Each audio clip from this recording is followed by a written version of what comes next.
అభివృద్ధికే జూబ్లీహిల్స్ ప్రజలు పట్టం కట్టారని ఆదిలాబాద్ జిల్లా కాంగ్రెస్ పార్టీ సీనియర్ నాయకులు గిమ్మ సంతోష్ అన్నారు. జూబ్లీహిల్స్ ఉప ఎన్నికల్లో కాంగ్రెస్ పార్టీ అభ్యర్థి నవీన్ యాదవ్ భారీ మెజార్టీతో విజయం సాధించడం పట్ల హర్షం వ్యక్తం చేశారు.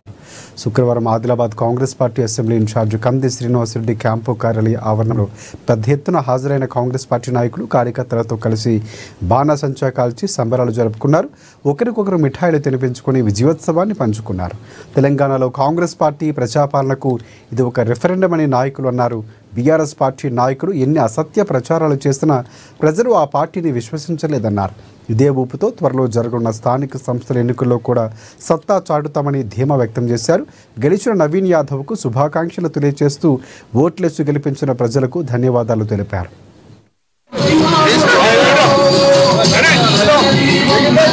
ఈ రోజు జరిగినటువంటి జూబ్లీహిల్స్ ఉప ఎన్నికల ఫలితాల్లో మరి కాంగ్రెస్ పార్టీ అభ్యర్థిగా పోటీ చేసినటువంటి సోదరుడు నవీన్ యాదవ్ గారు భారీ మెజార్టీతో గెలవడం, మరి జూబ్లీహిల్స్ ప్రజలు రేవంత్ రెడ్డి ప్రజా పరిపాలనకు ఈ రోజు పట్టం కట్టడం జరిగింది. మరి బీఆర్ఎస్ పార్టీ ఎన్ని కుయుక్తులు వన్నినప్పటికీ, ఎన్ని అబద్ధ ప్రచారాలు చేసినప్పటికీ ప్రజలు మాత్రం రేవంత్ రెడ్డి పరిపాలనని మెచ్చుకుంటూ ఈ రోజు తీర్పు ఇవ్వడం జరిగింది. అంతేకాదు ఇలా భారతీయ జనతా పార్టీ ప్రగల్భాలు వలుకుతా ఉంది. రాష్ట్రంలో మేమే ప్రత్యామ్నాయమని ఈ రోజు డిపాజిట్ రాని పరిస్థితి. భారతీయ జనతా పార్టీ ఈ రాష్ట్రం మట్టుకు ఎప్పుడు కాంగ్రెస్ పార్టీకి ప్రత్యామ్నాయం కానే కాదనే విషయాన్ని ప్రజలు మరోసారి నిరూపించడం జరిగింది.